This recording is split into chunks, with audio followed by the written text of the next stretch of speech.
Chiefs head coach Andy Reid made some pretty wild comments about Zach Orr and the Baltimore Ravens defense ahead of their Week 4 matchup, but not in the way you might think. We dive into that and so much more coming up on Locked On Ravens.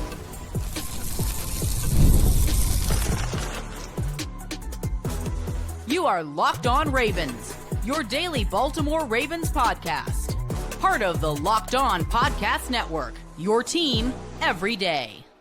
You are Locked On Ravens. Welcome into the show. I'm your host, Kevin Ostreicher of Ravens Wire, and we are here breaking down daily Baltimore Ravens coverage here on the Locked On Podcast Network, your team every day. Thanks so much for being here, making Locked On Ravens a part of your day and your first listen each and every single day. And also thank you out there to all the everydayers, the first-time listeners, and if you're somewhere in the middle, thank you as well. We do have 5 days a week plus more of daily Ravens coverage here. And on today's show, it's a crossover Thursday, so we'll be joined by Chris Clark and Ryan Tracy of Locked On Chiefs to break down all of the Week 4 action that is ahead between 1-2 football teams. But in the first part of the show, before we get to that, I do want to dive in to the wild comments that Andy Reid had about Zach Orr and the Ravens defense, which a lot of Ravens fans are being like, what in the world? And then we're going to talk a little bit about John Harbaugh's BLEAK injury update. So thank you again for tuning in. Want to tell everybody and remind everybody today's crossover Thursday edition of Locked On Ravens is presented by PrizePicks. Download the PrizePicks app today. Use code Locked On NFL to get $50 in lineups after you play your first $5 lineup. All right, let's dive into this thing here. Andy Reid was just going off and praising Zach Orr and this Baltimore Ravens defense, and some pretty wild comments when you put into the context of how this Ravens defense has actually performed during the season. And again, this essentially is the anti-Jerry Jeudy approach, right? Anti-Jerry Jeudy approach. Andy Reid says, quote, "Or he's a good one. He brings guys from all over when needed. At the same time, they play good, sound defense. They've got good players. He does a nice job with that defense." Now, those comments are not wild when you remove context, right? This is just Andy Reid praising his opponent, doing what a head coach should do. And I think that he is actually correct in terms of, yes, the Ravens do have good players. And I think that Zach Orr, he has the potential to be a good defensive coordinator. We have seen that second half of last season, but you add context back in, and a lot of Ravens fans are like, okay, Andy Reid is just playing with his food. That's what you say when you know you're about to have a field day.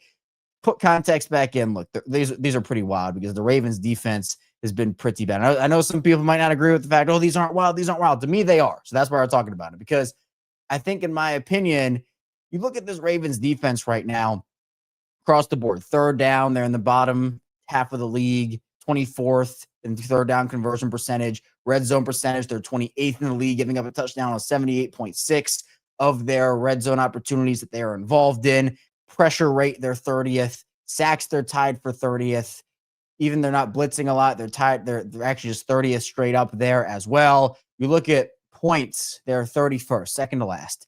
You look at net yards per attempt, both rushing and passing. They're 21 and 25 passing and rushing respectively. Total yards here, they're 32nd, last in the league. First downs given up, they're 30th in the league. Passing yards given up, 31st in the league. Second to last there. You got rushing touchdowns, 32nd in the league with 7 last. Rushing yards given up, 30th in the league, third to last. I mean, it's just over and over again. We can call it, and we can be honest about it. This Ravens defense is not good right now. He's not good right now. I mean, look, Andy Reid said at the same time they play good, sound defense. I mean, maybe historically as a franchise, but not this year. Not so far. They have not played good defense at all. So a lot of the comments responding to Andy Reid are, well, defense is barbecue chicken. And, someone said this is how you know Orr isn't doing a great job. Those are the types of responses to these comments. And look, I don't blame people for thinking the Ravens defense isn't good this year so far, because why? Well, they're not. Look at the stats. Look at what you see on the tape. It's just things over and over again, the same mistakes being made. Yes, it's early enough in the season, but at the same time, there are some definite worrying trends. So a lot of Ravens fans were like, come on, Andy, come on. We know what the deal is here. So pretty wild comments with the context. Without them, it's just, hey, Andy Reid's praising the Ravens. That's cool. But yeah, I would have to disagree with Andy on some of his comments there, especially the one where, the Ravens are playing good, sound defense, because they are not. But let's get into John Harbaugh's bleak injury update. This one, not very fun. John Harbaugh was asked about Nnamdi Madubuike. Obviously, there's been a lot of confusion and concern over Madubuike's status. Popped up with a neck injury last week, did not play. Harbaugh already has ruled out Madubuike, ruled him out on Wednesday. He's already out for week 4. When he was asked about the situation, he said, quote, "I would say I'm concerned about it, but I'm not really in a position to comment on it right now. I haven't been given the okay to comment on it at this point. So he's not going to play this week. I can tell you that. We're going to have to see going forward when the medical staff knows what they need to know." I don't want to speculate. There are a lot of wide ranges of outcomes here. He could just miss week 4 and be back. He could be put on IR for a short term, could be lost for the season. Neck injuries are really scary. So maybe it's a career thing. Hopefully not. And knock on wood, this is not serious, not only from just a Ravens football perspective, but for Nnamdi as a human. Like, these are really scary, serious things. Ravens went through it with Zach Orr.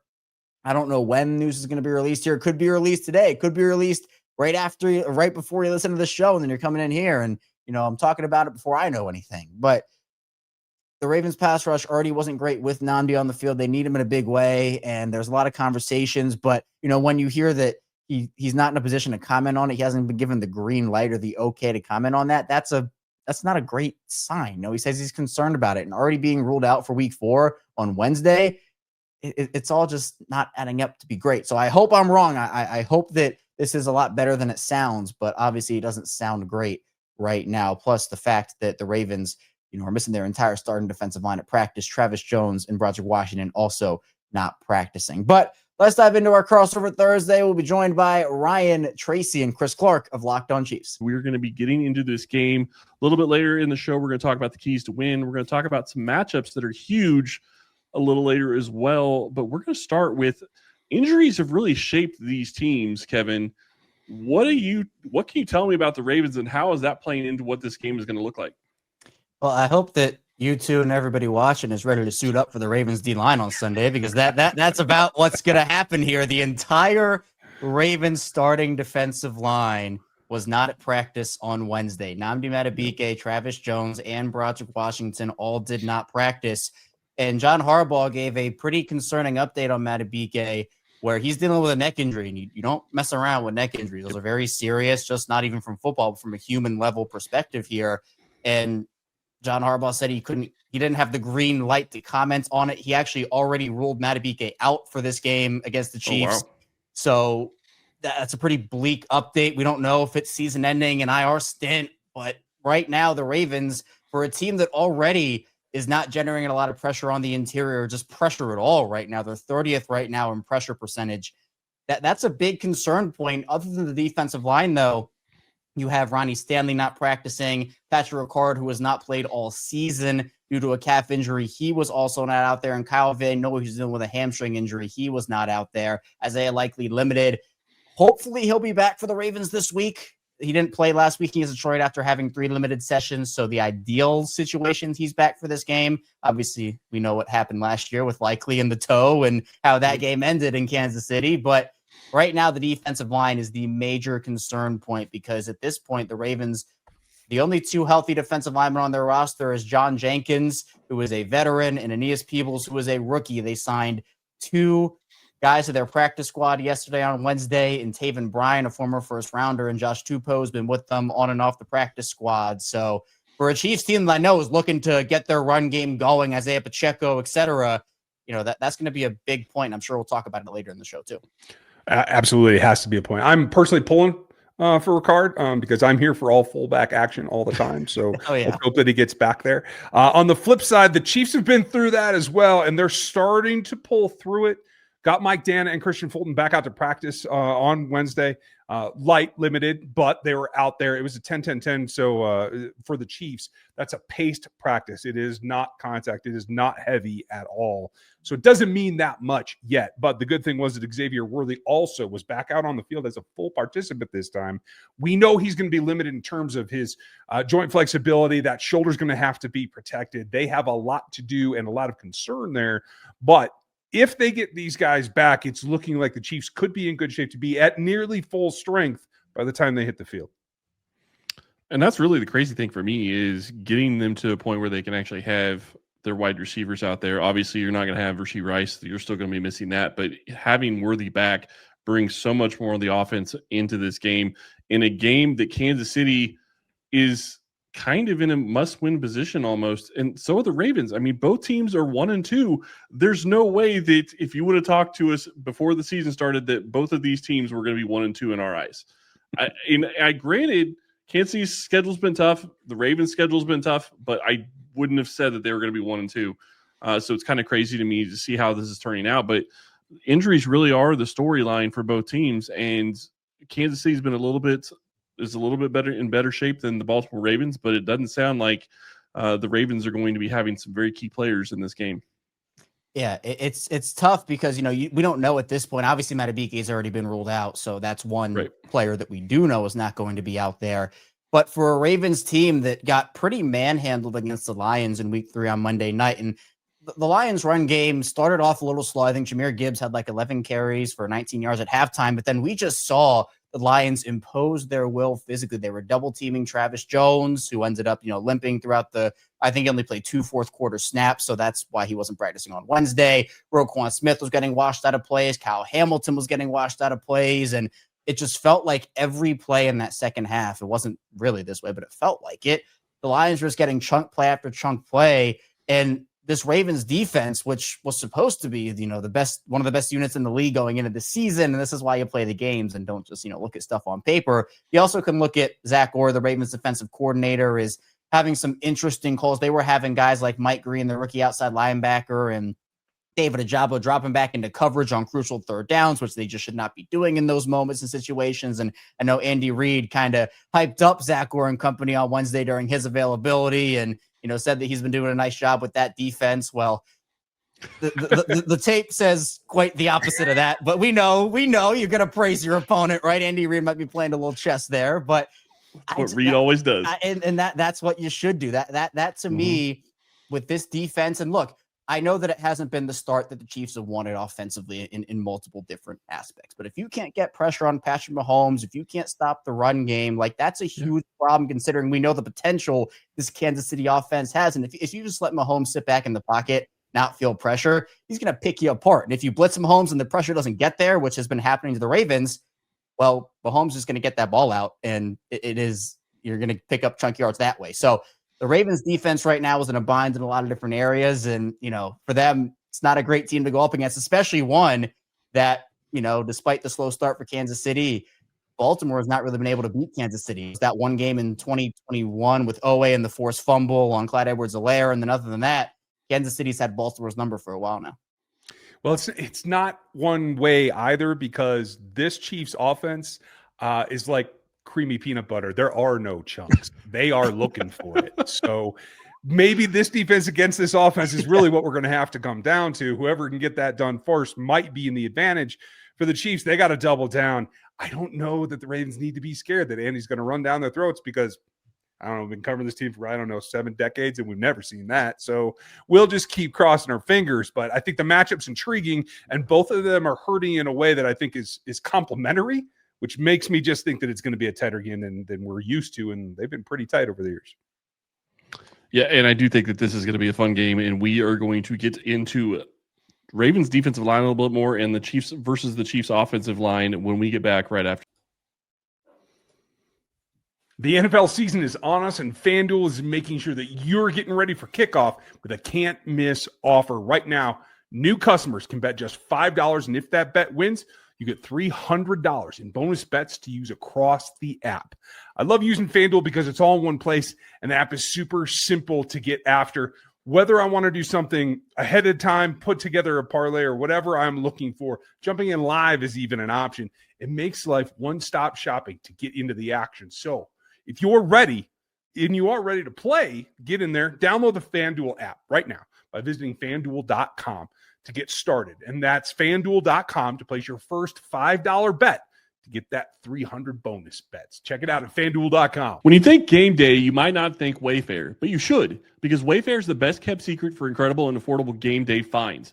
Wayfair has everything you need to get your space ready for the season, whether you're tailgating outdoors or cheering from your living room. I picked a new grill, and it completely leveled up my game day experience. What I love most is the selection. Wayfair has unique finds and options for every budget, so I can show off my team spirit without overspending. Delivery was free, fast, and hassle-free, which is a lifesaver when you need something in time for kickoff. From outdoor essentials like folding chairs and patio heaters to indoor must-haves like TV stands and serveware, Wayfair has it all in one place. Wayfair is your trusted destination for all things game day. From coolers and grills to recliners and solo cookers, shop, save, and score today at Wayfair. That's WAYFAIR.com. Wayfair, every style, every home. Kevin, this is going to be a game where you sit here and you look at it, and with all these injuries that you're dealing with right now, you just hope that they find a way to get it done. But you've already talked about the bleak look at that Ravens defensive line. I would think that attacking this Chiefs offensive line is something you'd want to do, but it doesn't look like you're going to have the players maybe that you want to be able to do that with. Yeah, it's true. And, you can look at some of the stats behind the Ravens defensively right now, particularly when it comes to the pressure department. And the Ravens just have not been able to get anything in that regard. Over the course of the first 3 weeks of the season, the Ravens at this point in the year are 30th in pressure percentage at 14.4%. They're tied for 30th in sacks with just 3 of them. And they're also 30th in blitz percentage. So they're not really sending guys either, 12.1% there.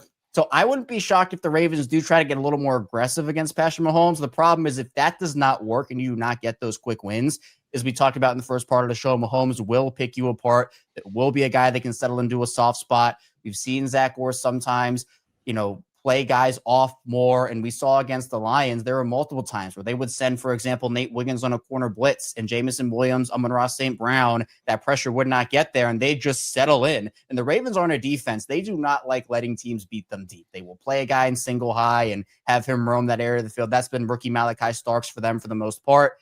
So you're not going to see a lot of 60-yard, 70-yard touchdowns down the field. They don't love giving those plays up, but on the contrary, what they do give up is their philosophy is essentially bend, don't break, where they'll let you take the short stuff. They'll let you march down the field a little bit. And then ideally for them, once you as an opponent get to the Ravens, 40-yard line, 30-yard line, they tighten up there and force you into a kick, whether it be a punt or a field goal.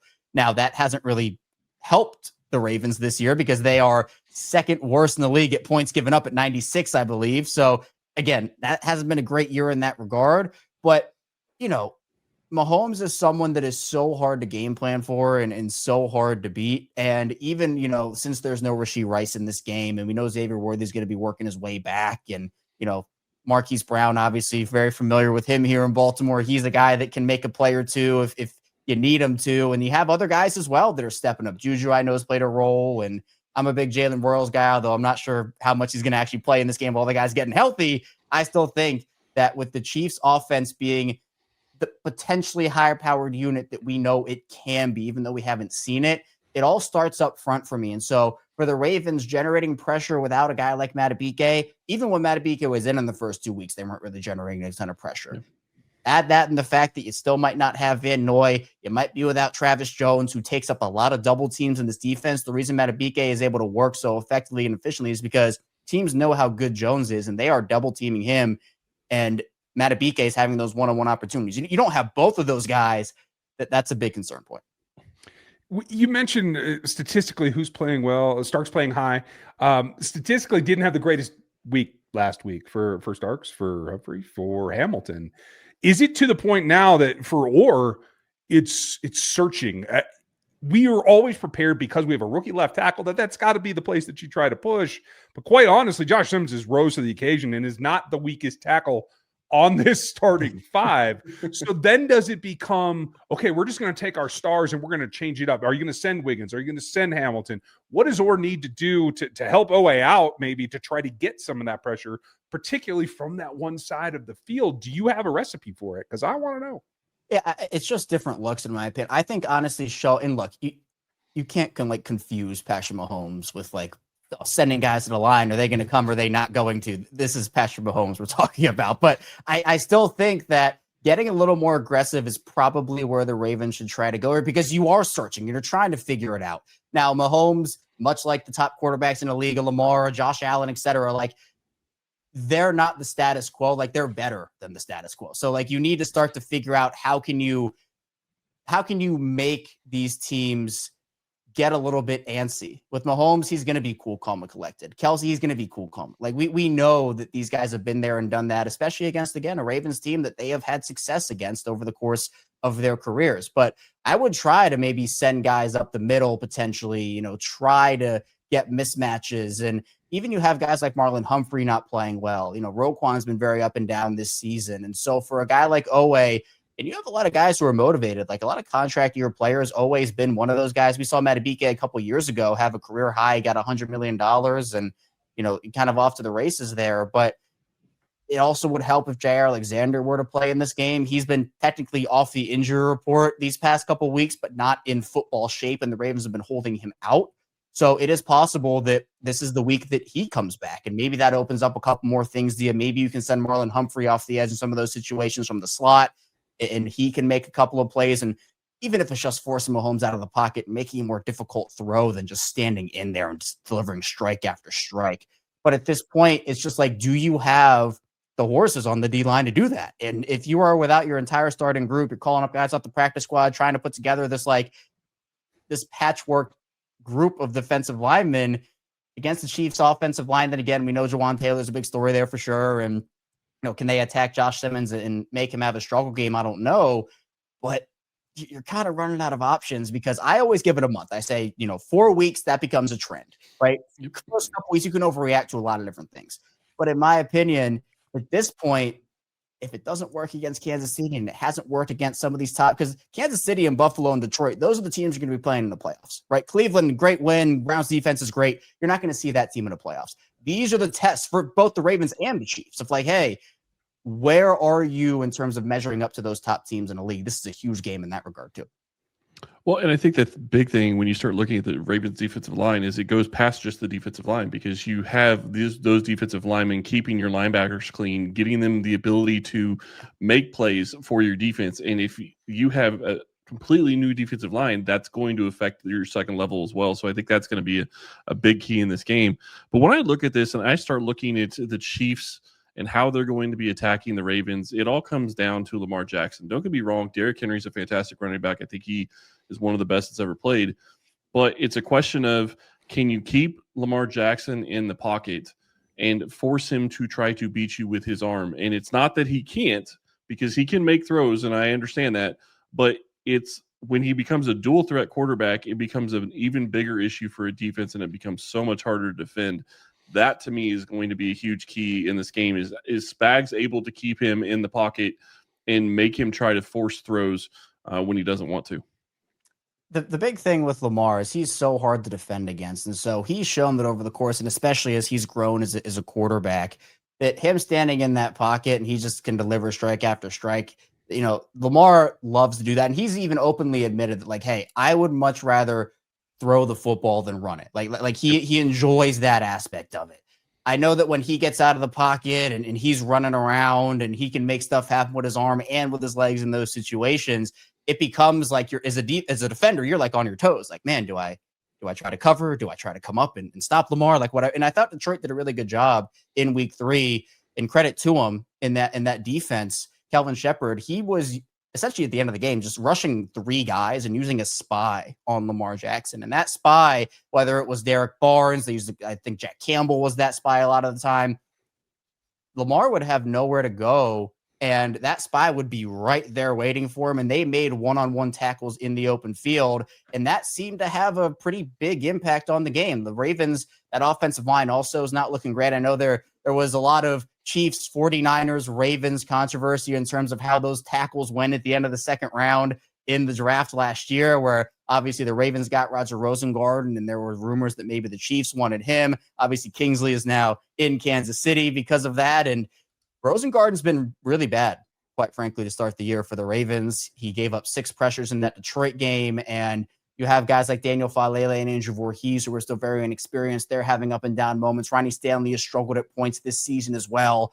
Like, Lamar feels like he has happy feet in the pocket. Like, it feels like he doesn't trust the Ravens offensive line fully for the first time in honestly a little bit. So if those Chiefs guys can get home and win quickly and get to Lamar, feels like he's holding the ball for a little too long on somebody's plays and, trying to maybe bail out a little bit early. Like, that's not when Lamar's at his best. Lamar's at his best when he can sit back there, survey, go through his reads. And I think the next step, obviously, is just the Ravens have to scheme open guys where if he's getting pressure quickly, just check the ball down, or throw the ball away, right? Live to see another down.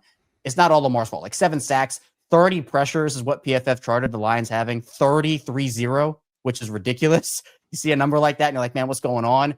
Hard on the offensive line. Lamar could have thrown the ball away a little bit too, but that's a huge point in the game too, because Lamar right now just feels like he doesn't trust the group in front of him. There are a lot of keys to getting this win. That's one of them. Stopping Derrick Henry is another one to get them all right after this on the Locked On Podcast Network. The NFL season is back, and honestly, there's nothing better than being in the stadium surrounded by fans cheering for your team. But let's be honest, getting tickets is a hassle. Between queues, login screens, prices jumping at checkout, it's really frustrating, and that's why I use Gametime, the app that gives you the advantage back to fans. Gametime is fast, easy, and backed by the Gametime guarantee. You'll always get 100% authentic tickets delivered every time at the best price, plus all the fees are included, so the price you see is the price you pay. I pull up Gametime anytime to get a couple of taps. I get amazing deals. I get to see where my seat is. I get to see my favorite NFL games for as low as $100. You can too. Download the Gametime app, create an account, and use the code LOCKEDONNFL for $20 off of your first purchase. Terms apply, but again, that's promo code LOCKEDONFL for $20 off. Swipe, tap, ticket, go. Download Gametime today. Cannot wait. Chiefs Ravens is always a good game, and this is going to be no different. Keys to victory. Ryan, I'm going to start with you. Where are you seeing this going as it is right now? With all these things that we've been talking about, I think in the end, as teams try to simplify for both their sakes, I do think it comes down to foundational football. And for me, that means something that the Chiefs have been fairly successful at, but not always as consistently as you like. You got to stop Derrick Henry. Because this team, the Chiefs defense, is generally okay letting you run. You let Derrick do that, it's going to hurt. It's as good as a deep ball. So they got to shift their mentality. They have been successful, especially going back to even Frank Clark, where they've been able to shift that mentality to really try to attack him in particular, to try to slow down what I think is the catalyst of the offense. That's not the only thing. Obviously, we just talked about Lamar. They are kind of a two-headed monster, but I do think in this particular case, I got to put that emphasis on, especially early downs. First couple of 15 is go stop Derrick.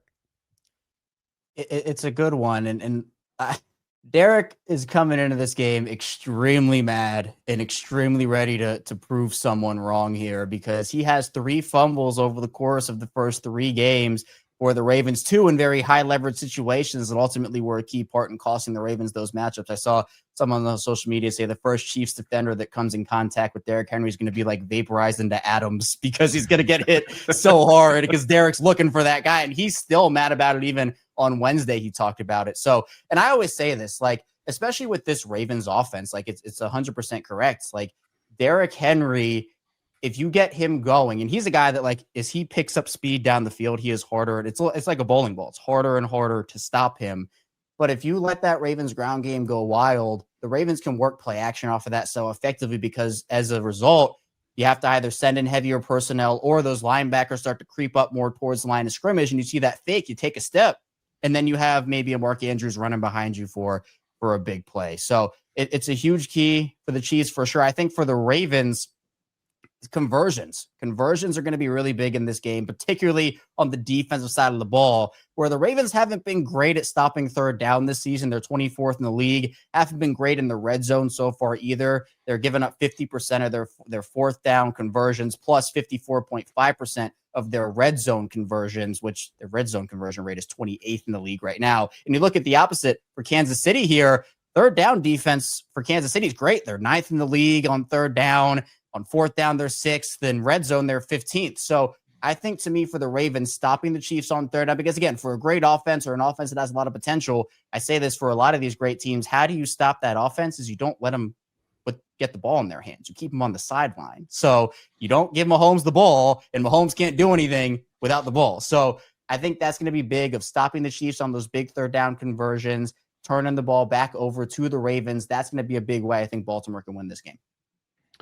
You know, when I look at this game, it comes down to, can Kansas City continue to do what they have started to do this season, and that's throw the ball down the field. I'm not saying they have to chuck it down the field 8 or 9 times in the game, but they need to continue to push the ball down the field because it changes their offense and it gives them the ability to threaten the defense and make the defense back up, which I think is going to be very important because the Chiefs need to be able to run the ball as well.